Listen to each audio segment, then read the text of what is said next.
pemirsa, Anda kembali menyaksikan Kominfo Newsroom. Kementerian Komunikasi dan Informatika menjalin kerjasama dengan Kejaksaan Agung dalam rangka mengoptimalkan kewenangan pengawasan multimedia. Kerjasama ini diharapkan dapat menyelaraskan dan mengoptimalkan pelaksanaan tugas dalam pengawasan multimedia.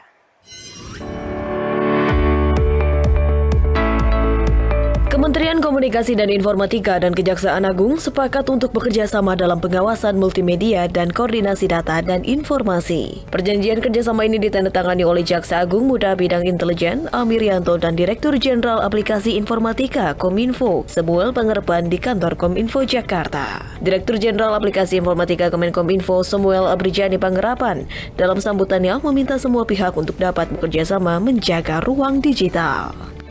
Ini kerjaan tidak mudah dan itu harus bekerja secara terkoordinir dan terkolaborasi dengan baik.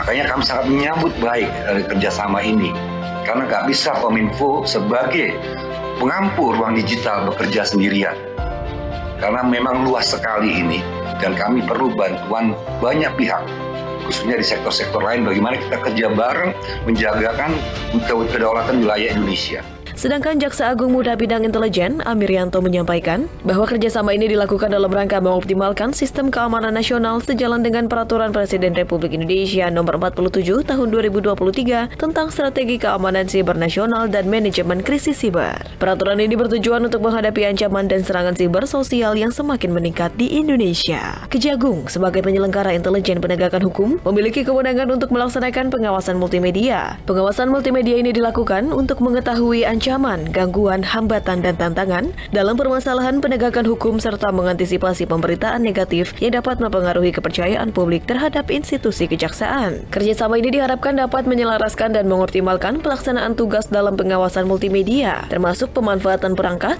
koordinasi data dan informasi, peningkatan kualitas sumber daya manusia, dan program literasi digital. Ini pentinglah sama Pak Dirjen bahwa kita harus bersama-sama memerangi hal ini atau mencegah hal ini karena saat ini saya kira tidak ada suatu kegiatan atau pekerjaan yang bisa dilakukan sendiri, harus berkoordinasi dan berkolaborasi.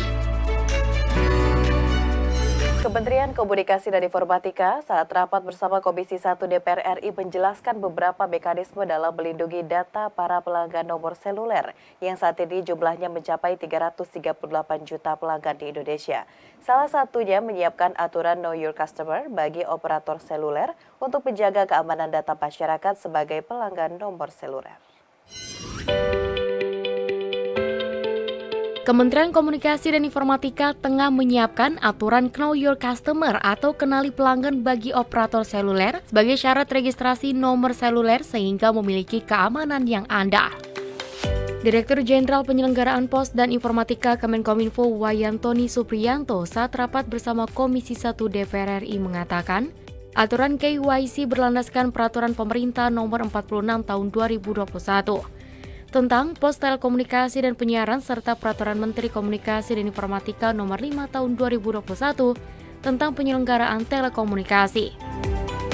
Meski aturan untuk registrasi nomor seluler sudah cukup kompleks melibatkan penggunaan nomor identitas kependudukan dan kartu keluarga, namun masih saja ada pihak tidak bertanggung jawab yang mencari celah dan menimbulkan kerugian.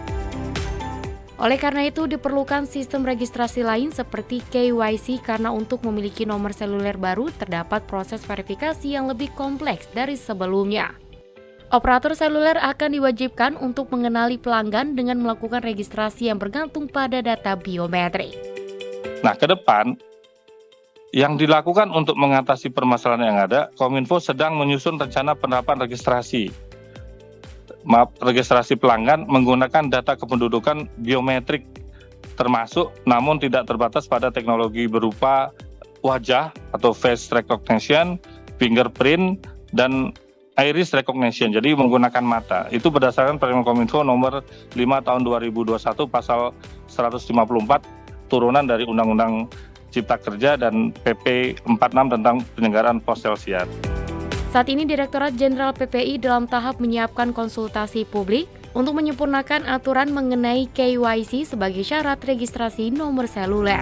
Sanksi administrasi atau sanksi administratif bagi operator seluler yang tidak menerapkan Know Your Customer atau QYC dalam registrasi kartu seluler sebagaimana diatur dalam pasal 153 Permen Kominfo nomor 5 tahun 2021 adalah teguran tertulis. Biasanya ini disampaikan surat teguran pertama, kedua, dan ketiga masing-masing berlaku 14 hari kerja. Kemudian apabila tidak menindaklanjutinya, dilakukan penghentian sementara kegiatan berusaha. Kemudian yang terakhir juga melakukan pencabutan perizinan berusaha. Kemenkominfo mencatat hingga Juni 2023 terdapat sebanyak 338 juta pelanggan nomor seluler yang aktif di Indonesia. 97% diantaranya menggunakan layanan prabayar, sedangkan sisanya 3% menggunakan layanan pasca bayar.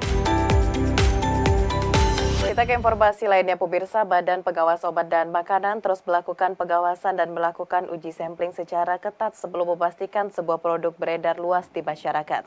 Pengetatan pengawasan mengacu pada kasus yang sempat viral akibat klaim produk yang tidak sesuai dengan hasil uji lab.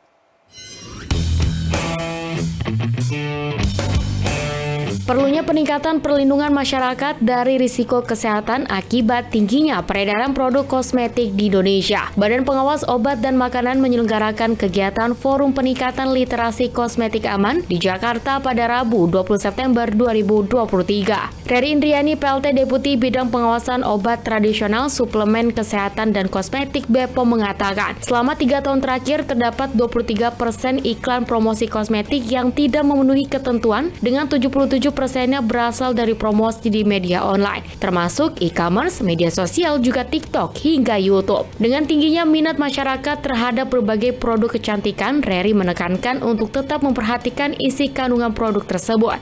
Salah satunya dalam penggunaan sunscreen yang mengandung SPF sesuai standar yang telah ditetapkan oleh BPOM. Hal tersebut pun mengacu pada kasus yang sempat viral akibat dari adanya penggunaan sunscreen dengan klaim SPF di atas 50. Setelah dilakukan pengujian lab, hasil akhirnya hanya mengandung SPF 2. Menanggapi hal tersebut, Reri menegaskan segala macam bentuk produk yang telah dikeluarkan dari setiap marketplace sudah memiliki izin edar dan telah melakukan uji sampling secara ketat dalam pre dan post market atau sebelum hingga setelah produk beredar. Kami tekankan lagi, setelah penilaian sebelum produk beredar, kita melakukan secara rutin post-market control. Artinya kalau di pre-market sudah disetujui misalnya SPF 30 sebagai tabir surya, SPF 30, 40 atau 50, kami lakukan pengawasan di post-market ya untuk memastikan bahwa kandungan dan klaim itu adalah sesuai. BPOM juga terus melakukan pengawasan terhadap produk yang beredar dan secara tegas menginformasikan melalui website Badan POM atas produk yang tidak sesuai dengan ketentuan yang berlaku. Untuk meningkatkan pengawasan dan perlindungan konsumen serta produsen lokal yang memperjualbelikan produknya melalui Asosiasi E-commerce Indonesia, Reri berharap IDEA terus mengingatkan dan mendampingi para anggotanya untuk tetap berusaha sesuai peraturan perundang-undangan. Tak lupa, ia pun mengimbau kepada seluruh influencer, konten kreator, juga beauty enthusiast untuk aktif melakukan sosialisasi literasi bahaya kosmetik ilegal yang beredar luas di masyarakat. Pemirsa, Menteri Koordinator Bidang Kemaritiman dan Investasi Luhut Binsar Panjaitan optimis Indonesia sangat berpotensi untuk bisa menjadi pusat peradaban maritim dunia. Salah satu langkah kebijakan mempercepat upaya tersebut dengan mengembangkan industri hilir atau hilirisasi rumput laut yang akan masuk menjadi proyek strategis nasional.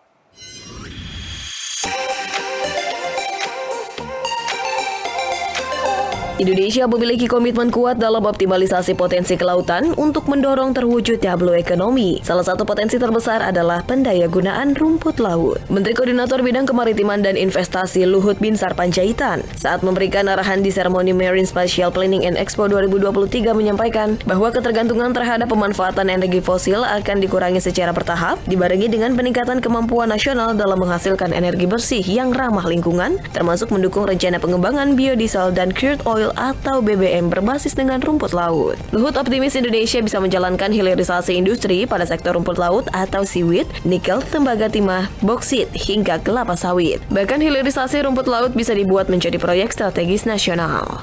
Kita bicara seaweed, bicara nikel, bicara copper, bicara tin, bicara boksit, bicara kelapa sawit. Jadi banyak sekali yang kita bisa downstreaming. Tadi juga saya baru sampaikan pada Pak Firman, Siwit ini salah satu akan kita buat menjadi proyek strategis nasional karena juga akan membantu masalah lingkungan dan juga akan memberikan kontribusi, bisa degradable plastik menggantikan, bisa tadi jadi pupuk organik, bisa juga tadi biodiesel dan banyak sekali yang bisa, dan juga absorb dari carbon emission. Dengan mengoptimalkan potensi sumber daya kelautan, Luhut berharap Indonesia dapat menjadi pusat peradaban maritim dunia, bahkan pertumbuhan ekonomi dapat tumbuh 6% pada tahun 2045. Nah, kita juga pengen Indonesia menjadi pusat peradaban maritim dunia, dan itu sangat dimungkinkan. Dan kalau hari ini pertumbuhan ekonomi kita masih kita pegang 5%-an, tapi dengan kompleksitas daripada ekonomi kita, dengan tadi downstreaming industry, kita berharap tahun 2025-26 kita akan bisa tumbuh 6% dan terus itu akan membaik. Pemirsa, usai jeda kami akan mengajak Anda berdialog kupas tuntas layanan pertahanan Indonesia sesaat lagi.